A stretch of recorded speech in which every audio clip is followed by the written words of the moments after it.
It's 6 a.m. in Birmingham. A Filipino nurse finishes a brutal 12-hour shift. Her feet hurt. She should be sleeping. Instead, she's in a hospital break room staring at a phone. Not watching a final. Not watching a match. Watching a press conference. At that exact moment, thousands of people are doing the same thing. In Dubai, Edinburgh, Melbourne, Rome, and they're all watching the same person. A 21-year-old tennis player from Quezon City. Not a Grand Slam champion. Not world number 1. Not even top 10. By every traditional rule in tennis, she shouldn't be generating this level of attention. But she is. And what happened at Wimbledon in 2026 became bigger than tennis. Because this wasn't really about rankings. It was about belief. And to understand why, we have to go back 6 months. Not to Wimbledon. Not to London. To Court 6. Australian Open. Melbourne. Court 6 seats around 1,500 people. It's the kind of court reserved for early rounds. Quiet matches. Smaller crowds. You walk in. You watch. You leave. Nothing dramatic. That's what organizers expected when they scheduled Alex Eala there. What happened instead caught the entire tennis world off guard. The line started forming hours before the match. People arrived early and still couldn't get in. Security turned fans away. And then something unusual happened. The people who couldn't enter stayed. They crowded around fences, stood in walkways, listened from outside. And when Alex won points, the loudest cheers came from people who couldn't even see the court. That day, Australian Open attendance hit a record. Over 100,000 people. And suddenly everyone started asking the same question. Wait, who exactly is this player? Even insiders noticed. Commentators talked about it. Officials talked about it. People started realizing they hadn't underestimated her tennis. They underestimated her pull. Because this wasn't normal fandom. This was something else. Melbourne has a large Filipino community. Thousands of people who moved across oceans and built lives far away from home. And somehow, without campaigns, without marketing, without coordination, many of them showed up. Just because she was playing. Because she was one of them. That's the part statistics can't explain. Right now, there are millions of Filipinos living outside the Philippines. Nurses, engineers, students, seafarers, caregivers, people working difficult jobs in places far from where they started. And for a lot of them, there's a quiet feeling that never completely goes away. Distance. Distance from family. Distance from language. Distance from feeling seen. Then Alex started winning. And something shifted. Suddenly nurses in London were texting engineers in Melbourne about tie breaks. Watch parties multiplied. Dead group chats came back to life. People who hadn't spoken in months suddenly had something to talk about. Not because someone told them to. Because they recognized something. Alex explained it in one sentence. When one of us does well, we all feel proud. Simple. But that line explains everything. One of us. All of us. That's not marketing. That's identity.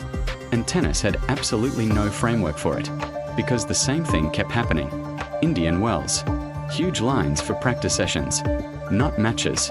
Practice. People waiting hours just to watch her hit balls. Dubai. Organizers openly talked about the intensity of support. Rome. Another outside court. Another crowd nobody expected. Again. And again. And again. Every tournament expected normal attendance.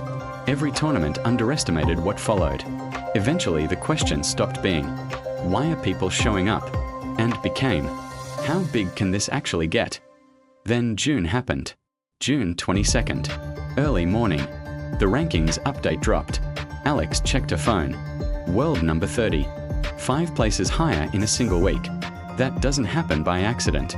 Because the week before, she delivered one of the biggest performances of her career. Berlin.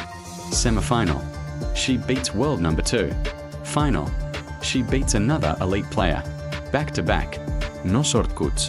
No lucky draw. She earned every point. And when people told her she'd entered the top 30, she got quiet. Not celebration. Not theatrics.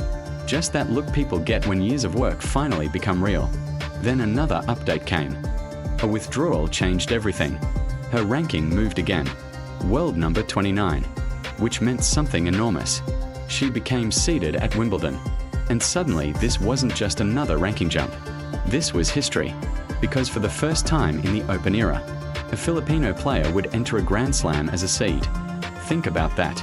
Nearly 60 years, thousands of players, generations of tournaments, and nobody from the Philippines had ever reached that line. Until now, being seeded isn't symbolic. It means the tournament officially recognizes you. It means your place is protected. It means you belong. When the announcement became official, everything exploded. Flights got booked. Plans got rearranged. People moved schedules around. And this part matters. These weren't casual decisions. A nurse booking a London flight isn't buying concert tickets. That's overtime. That's sacrifice. That's saved money. That's childcare arrangements. That's choosing belief over practicality. And people did it immediately, because this had never happened before. But underneath all the excitement, another question started quietly growing. What happens if she actually makes a run? What happens if the crowds from Melbourne show up at Wimbledon? What happens if she wins? People inside tennis noticed. Players noticed. Someone asked one of the sport's biggest stars, if tennis sold jerseys like other sports, who would sell the most? The answer came instantly. Alex. Think about what that means. A player outside the top 10 being named the biggest merchandise draw. That's not normal. That's cultural momentum. Former players started asking bigger questions. Is she becoming the biggest attraction in women's tennis? Then another number appeared. Press conference views. Most players pull respectable numbers. Thousands. Maybe tens of thousands. Alex. 171,000. For a press conference. Not a final. Not highlights. People wanted to hear her talk. That's when organizations realized they weren't looking at traditional popularity. Something different was happening. And here's what makes it powerful. She wasn't trying to create it. No manufactured image. No perfectly engineered brand. No performance.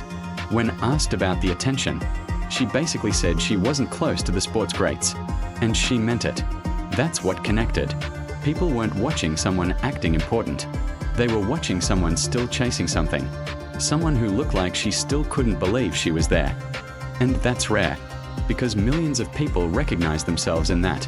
Not the fame, the work, the quiet determination, the long hours, the showing up, the carrying pressure without complaining. The same thing that helps so many people build lives in new countries. That connection became a loop. Crowds gave her energy. She played better. She won more. More people showed up. More people believed. And suddenly tennis had a situation it never planned for. No scheduling system predicts thousands arriving for world number 29. No model predicts fans crossing continents before the results happen. And now Wimbledon was here. Officials adjusted. Court assignments became serious conversations. Nobody wanted another Court 6 moment. Because thousands were already in London. More arriving every day. Nurses, students, engineers, caregivers, people carrying flags and hope. Not because she already won, because she might. And that's what makes this story different. Hope costs something. Real hope always does. Money, time, risk. Every ticket said, "We believe." Every flight said, "We are coming anyway." Every flag packed into a suitcase said, "We want to witness this." Not after. Now. The grass is cut. The draw is finalized. The rankings are real. And somewhere in London, a 21-year-old from Quezon City is probably lying awake, thinking about a first-round match. For her, it's tennis. For millions of people watching, it's something harder to describe. Something between pride and possibility. Something between memory and dream. Then she walks onto the court, and the crowd erupts. And in that sound, you can hear Melbourne. You can hear every watch party, every break room, every group chat, every person who stood outside a fence because they couldn't get in. You can hear 60 years of waiting. And somewhere inside all that noise, she hears it too. And maybe in that moment, she realizes this was never only about winning. It was about proving something. That belief can travel. That identity can travel. And sometimes, one person stepping onto a court can make millions feel like they belong there too. That's what made Wimbledon 2026 unforgettable. Not the score, the feeling, And once people feel something like that, they never forget it. So the real question isn't whether this run changes tennis. It's whether tennis is ready for what comes next.